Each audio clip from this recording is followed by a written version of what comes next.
জিন্দাবাদ জিন্দাবাদ লীগ ধর জেলে ভর লীগ ধর জেলে ভর লীগ ধর জেলে ভর লীগ ধর জেলে ভর। কথা মনে করি আপনারা তো জানেন যে আজকেই শুধু নয়, আমরা বিগত 3 দিন আগে থেকেই আমরা সড়ক পথে বিভিন্ন সাভার আশুলিয়ার ঢাকা জেলা উত্তরে প্রত্যেকটা অলিগলি আমরা চষে বেড়াচ্ছি। কারণ আপনারা জানেন যে ফ্যাসিস্ট যে হাসিনা বা তার যে দোসর, এরা বিভিন্ন পরিকল্পনা করেছে অরাজকতা তৈরি করার জন্য, জনমানুষের জীবনে বিশৃঙ্খলা তৈরি করার জন্য। তো আমরা সর্বোচ্চ সতর্ক অবস্থানে আছি।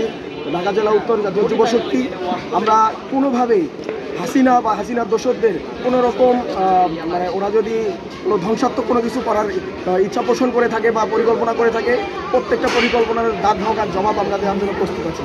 ঢাকা জেলা উত্তর জাতীয় যুবশক্তি কোনোভাবেই এই হাসিনার মতো বা হাসিনার যাদের দোসর আছে বাংলাদেশে, তারা যদি কোনোভাবেই কোনো জনজীবনের ক্ষতি করে বা সাধারণ জীবনযাত্রার মানে কী বলে গণপরিবহন থেকে শুরু করে এগুলোতে যদি কোনো ধরনের নাশকতা বা অগ্নিসংযোগ করার কোনো ধরনের বিন্দু পরিমাণ চেষ্টা করে, আমরা যথাযথ ব্যবস্থা নিব এবং আইন শৃঙ্খলা বাহিনীদেরকে নির্দেশ থাকবে আমাদের বা তাদের প্রতি আমাদের আহ্বান থাকবে, তারা যেন প্রত্যেকটা অঞ্চলে বা এই সাভার আশুলিয়া অঞ্চলে প্রত্যেকটা অলিগলিতে তাদের জন্য টহল বৃদ্ধি করে, যাতে কোনোভাবে এরকম অরাজকতার পরিকল্পনা যাতে বাস্তবায়ন করতে না পারে।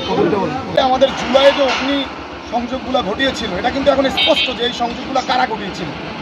আওয়ামী লীগ বরাবরই একটা সিম্পেথি কার্ড খেলতে চেয়েছে এবং এই যত দেশে আপনি অপকর্মগুলো দেখছেন এর আগে, সবগুলো আওয়ামী লীগের দ্বারা সংগঠিত হয়েছে।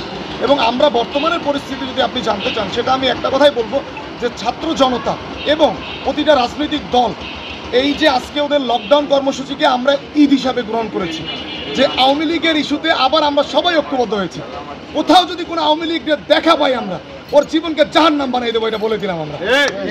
এবং একটা কথা বলতে চাই, এই আওয়ামী লীগ যাদের হাতে মুখে মগজে আমাদের ভাইদের রক্ত এখনো লেগে আছে, এই যে আমাদের থানার সামনে এখানে আমাদের ভাইদের লাশটা পোড়াইছে, পৃথিবীর ইতিহাসে এমন জঘন্য ঘটনা খুবই কম ঘটেছে যে শহীদদের লাশ হত্যা করার পরে পোড়াই দেওয়া হয়েছে।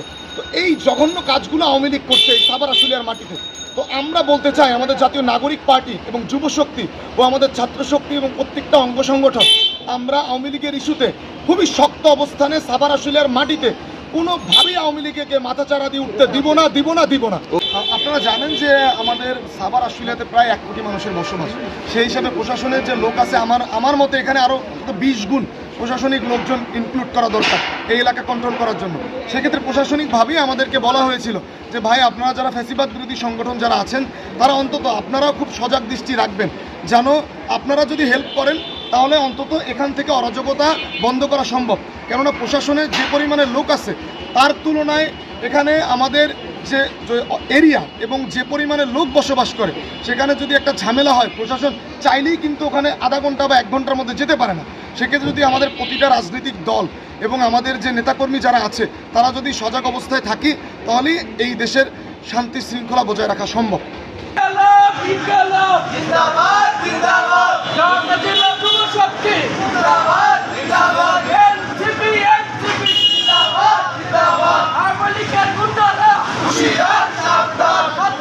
গুন্ডারা